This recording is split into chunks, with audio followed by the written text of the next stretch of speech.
Hello Virgo couples, this is Livia from DOS Tarot. I'm here to do one of your readings for April. It's the first week. I'm not going to be putting a date on the titles anymore. I'm just going to put the month. So you read it when you see it.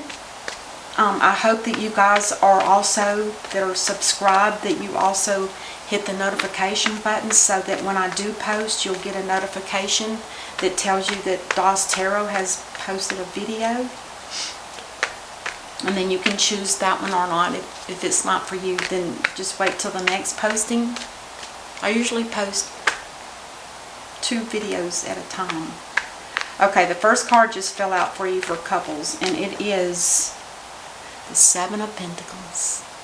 This tells me there's some kind of investment or something that's in a savings account, some kind of money, and you've been putting it aside and you've got it all built up now. But right now you're not really taking advantage of bringing it out of the bank or the investment. You're procrastinating. It's like you don't want to pull that money out just yet. And there's a reason for it. I just don't know what it is. We will try to get to the bottom of it. So with this being couples, this is your side and your partner will be over here. Our situation. It doesn't always have to be a person. Let me zoom in a little bit.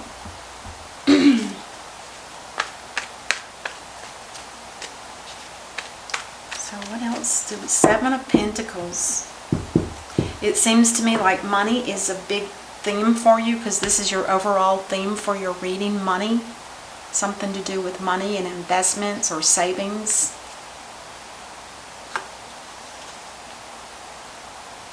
Oh, the Lovers.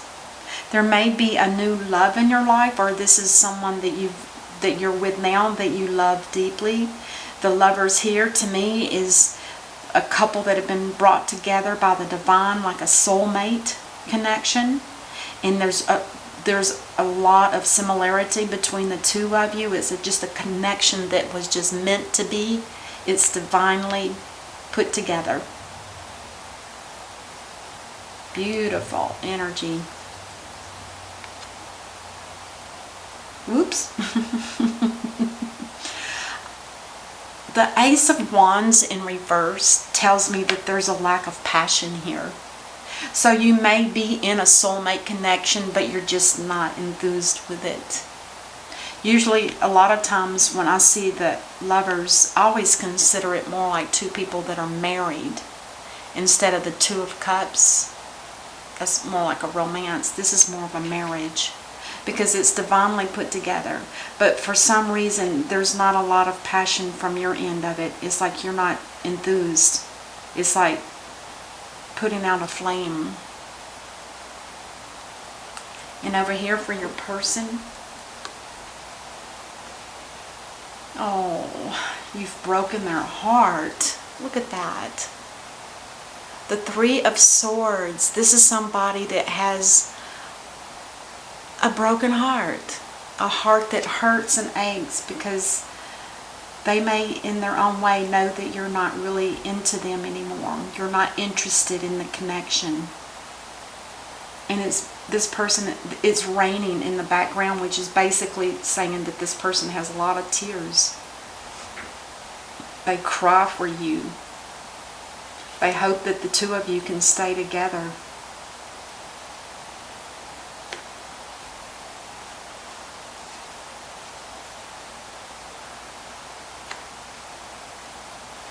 There is good news. There is some good news coming in. The Page of Wands is somebody that brings in a message, and it can be through text, messenger, a letter, or just, yeah, it's usually some kind of written message. And they are going to be getting a good message. And it could be coming from you, because the energy of this person is like they're facing your partner. So it could very well be you, that you have good news. Let's see what we get next. Oh no. Oh. It's gonna hurt them. This 5 of Cups is deep sorrow, the same as here. But this deep sorrow here is having to leave something. They are going to be leaving you. Your partner is leaving you. They got some kind of good news, perhaps maybe a place to move or a place to go to. Even though it hurts, the sorrow is having to leave perhaps 3 people behind, or at least you're having to leave people behind. You're having to move on without them. It's going to hurt, and you will be, there will be more tears here on this side, whoever this is for. There's going to be more tears. Oh, that's really sad.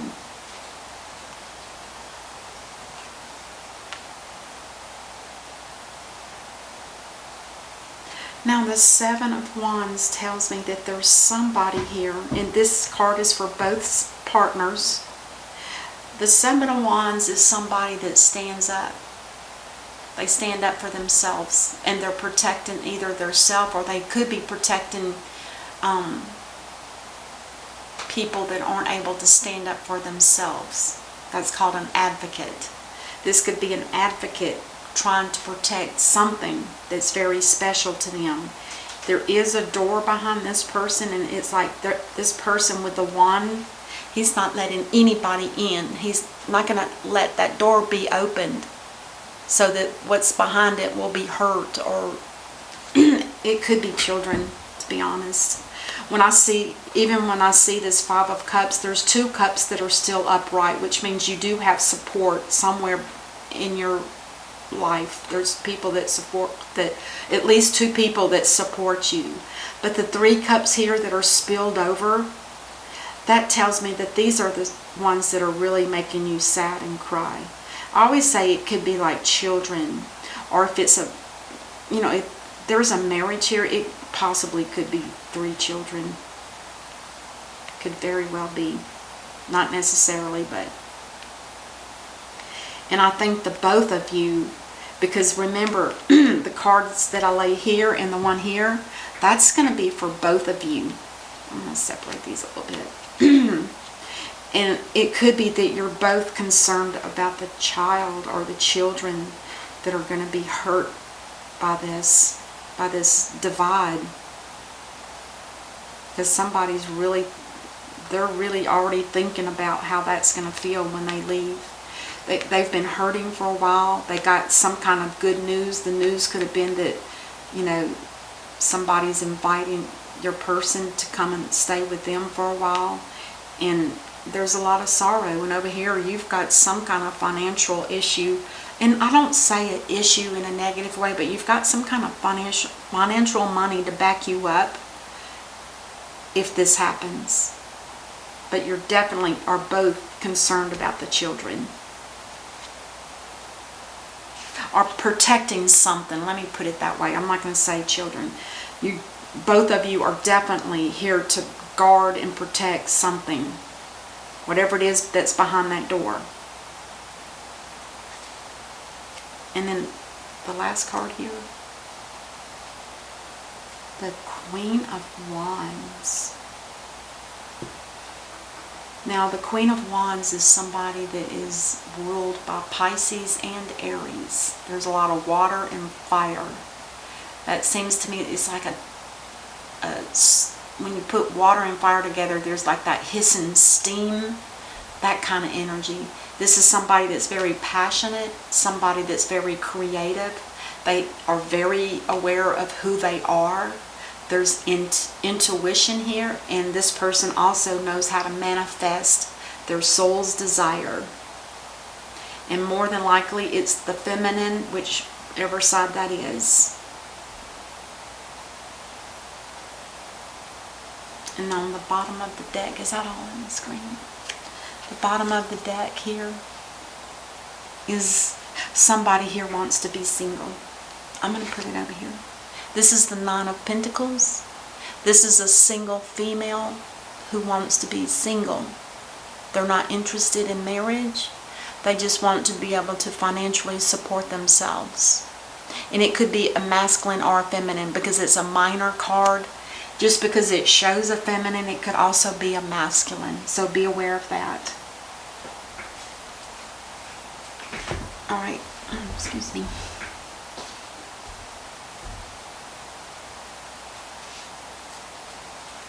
So let's do some clarifying. I don't feel like this is something that's just come up recently. I feel like this has been going on for a while.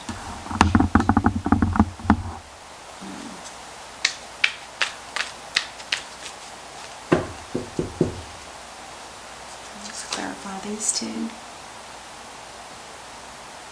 The King of Cups in reverse. Gosh, this is somebody that has lost love. But they're very vulnerable at this time, and there's secrets. There could be addictions here. This is a charismatic man, sensitive, unafraid of intimacy. In the upright, they're very loving and compassionate. Big heart, big heart. And over here for your person,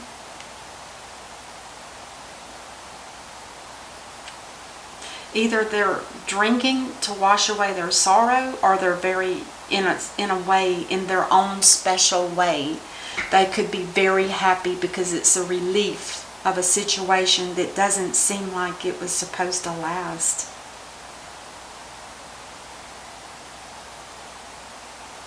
So the Nine of Cups is really one of the happiest cards in the deck. There's like two other ones. But this is like being completely happy and content,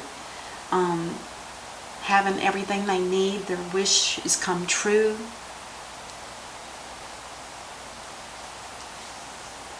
And then these two cards. This is for both of you. You both felt like there was like too much hurt and pain.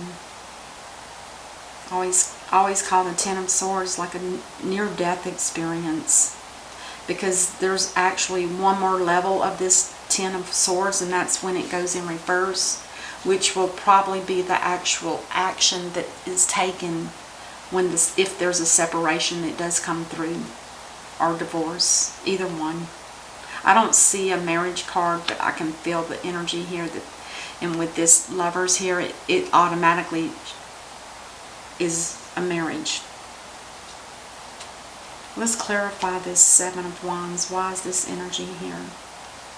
Oh God. There's no passion on either side.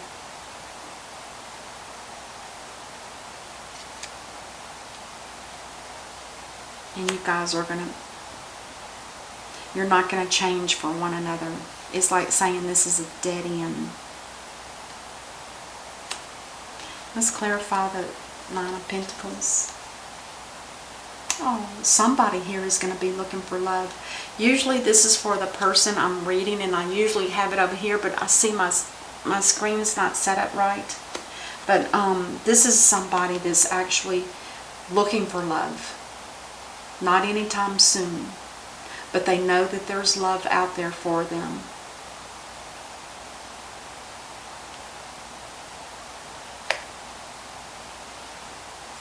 Wow. Okay. Let's get angels and ancestors. Oh, that's interesting. Mountains. This is the top of the mountain that we all see, but always underneath the mountain there's a root system like a tree. And it's telling you to stand your ground, which is exactly what you're doing here.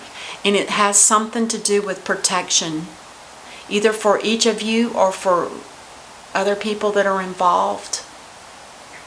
That's exactly the same. So let's get another card. I want to see what that one is. Let's get the energy card. Goddess of the Moon. I don't know when the next full moon is, but we just had one on the 28th of March, and it was in Pisces. It was a full moon. So the next full moon won't be until later in April. And it might be, this might be the time when there's a change. Because the moon's energy is one of water and emotions, and it might bring the situation to a head, or at least open it up and look at it for both of you to decide that if is this really what you want to do. Nothing's written in stone until the action is taken, and right now I don't see any action. All it is a lot of thinking, a lot of feeling, and a lot of hurt. So that's what I have for you, Virgo couples. I hope this helps, and I'll see you next time. And until then, namaste. Bye-bye.